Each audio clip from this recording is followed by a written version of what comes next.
Hi, Ronnie here from Aquajetty. I'm at the outdoor gym at Lions Park. I'm going to show you how to use each piece of equipment safely. This park is equipped with a wall ball station, so I recommend that you bring a weighted med ball with you. Before you begin, make sure you have water, towel, apply your sunscreen and wear a hat. Before starting your workout, it is important to warm up your body to prevent injuries and prepare the body for the workout ahead. Start with 5 to 10 minutes of light cardio, like jogging, side shuffling, dynamic movements such as air squats or squat to bench, and some stretches. When performing a squat, remember, feet shoulder width apart, toes slightly turned out, keeping your weight back into your heels. Then drive your hips back and down, knees out, and go to your comfortable depth. Now that you've warmed up, you can start your workouts. This piece of equipment is for the leg raise. It helps to build your core and your lower body strength. To use this, you want to grip the handles, rest your arms on the supports, keep your shoulders relaxed and your elbows slightly bent. Position your back firmly against the backrest. Pull your belly in to engage your core and ensure your body is stable. If you're new to this, start with a single knee raise, then increase the intensity slightly to the double knee raise. If you're looking for more of a challenge, try doing straight leg raises. So this one is for tricep dips. To begin, you want to stand between the bars and grip the bars firmly. Have the arms straight, step off the ground. Then we're going to keep the core engaged. We're going to lower ourselves down to a 90-degree angle, then push back up. If you're new to dips, you can always use the lower bar on this side to do a smaller tricep dips. And if you want more of a challenge, you can take your legs further forward. The next piece of equipment is the sit-up bench. To begin, you want to sit on the bench and secure your feet under the bar. Bend your knees at a 90-degree angle. Lay yourself down by rolling down your spine.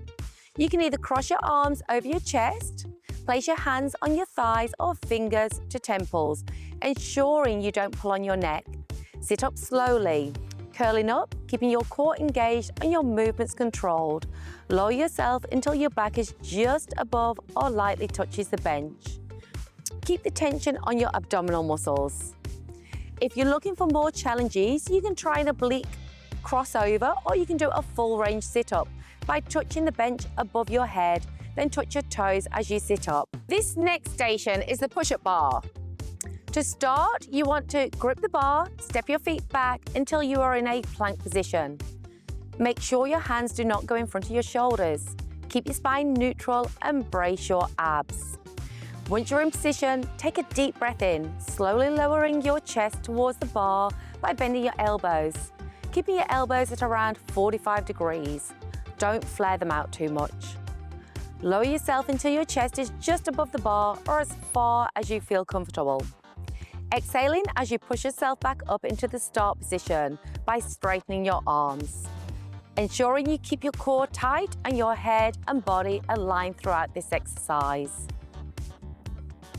If you're new to incline push-ups, you can modify this exercise by doing a push-up on your knees for additional support. Then for more of a challenge, you can do a full range push-up on the ground or try placing your feet on the bar to create more of a challenge in doing a decline push-up. Repeating this exercise for around 8 to 15 repetitions. These two pieces of equipment are the ring rows and pull-up bar. Let's start with the ring rows. Gripping the rings, palms facing each other. Step backwards and extend your arms, leaning slightly back. Keep your body straight. Once you're in position, take a deep breath in, pull your chest towards the rings by bending your elbows and squeezing your shoulder blades together. Keep your core engaged and control your movement. Exhale as you slowly extend your arms back to the starting position, keeping tensions in your muscle. To make it easier, stand more upright to reduce resistance and range of movement. Then when you're ready for more of a challenge, step further forward so your body is almost parallel with the ground. Once you have a bit more strength up, you can try the chin-ups or pull-ups. To do this, you want to stand underneath the bar and then grab it with either an underhand grip or overhand grip. Choose whichever is most comfortable for you. Hands about shoulder width apart. Engage your core and try not to swing too much. Make sure your lower back is not arching. Pull yourself up towards the bar, aiming to get your chin above the bar. Slowly lower yourself back down until your arms are fully extended, keeping the tension into your muscles. Repeating this for around 6 to 12 reps or as many as you feel comfortable with. This is the wall ball station. This exercise helps improve strength, power and coordination by engaging your legs, core and upper body.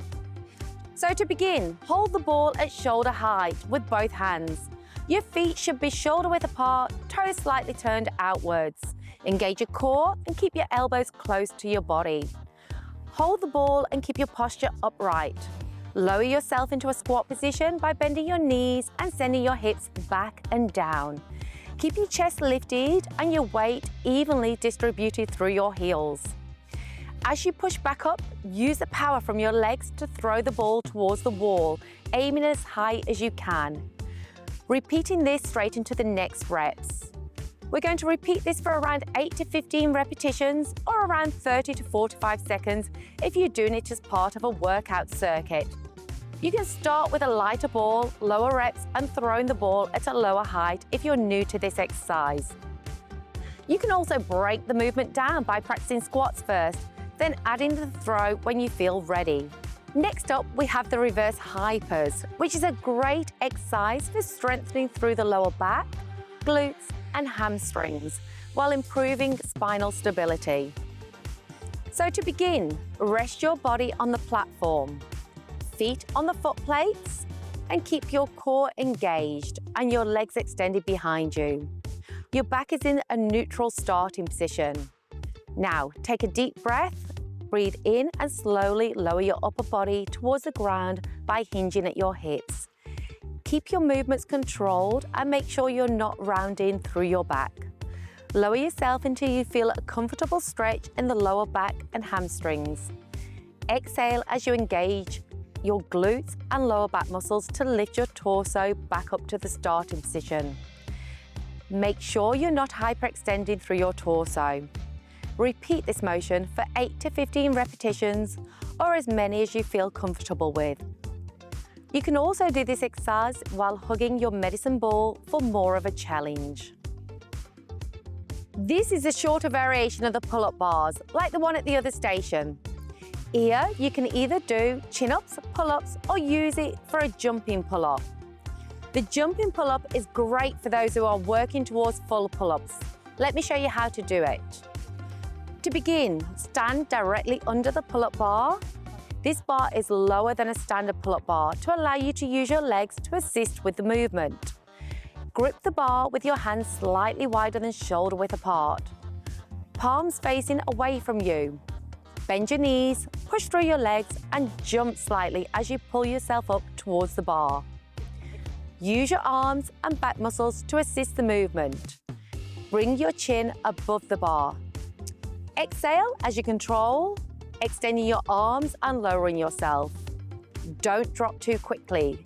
This is a controlled movement helping build strength as you progress to being able to do an unassisted pull-up.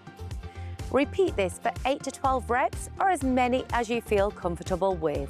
Final piece of equipment is the plyometric bench. You can use this bench for agility and endurance training, such as step-ups, step-overs and box jumps. If you're new to box jumps, start with step-ups. As you become stronger, try adding explosive power and jump onto the top of the bench, then step back down. For those wanting a more advanced challenge, you can try a box jump over exercise, like this. If you're working on your power, repeat this for 8 to 12 repetitions or as many as you feel comfortable with. If you're working on endurance, do it for 30 to 45 seconds or as part of a circuit workout. Depending on your fitness level and goals, there are different ways to plan your workout at this park. You can do circuit training by choosing 3 to 5 pieces of equipment based on the muscle groups you're targeting. Complete the exercise of your choice at the first station and then walk or jog to the next station. Do 1 round, rest for up to a minute, then repeat for 2 to 3 sets. You could also do a strength and power workout by choosing 2 to 3 strength-based exercises, such as the pull-ups, push-ups, and reverse hypers. Do 2 or 3 sets of around 8 to 12 reps, resting in between each set. If you want to work on your stamina and agility, mix some dynamic exercises like box jumps, step overs, or wall balls with some jogs or shuttle runs. Do each exercise for around 30 to 45 seconds. Rest until your body is ready for the next exercise, then move on to the next exercise. Once you're done with your workout, don't forget to cool down by adding in some stretches or a gentle walk around the park. Now, you're ready to use the outdoor gym at Lions Park. Always remember, with exercise, consistency is key. Always listen to your body, track your progress, train with your friends and family, and have fun. If you want to see more outdoor gym locations, video demonstrations, and fitness tips, check out the city's website. Thanks for joining me today. Keep moving, stay strong, and stay healthy.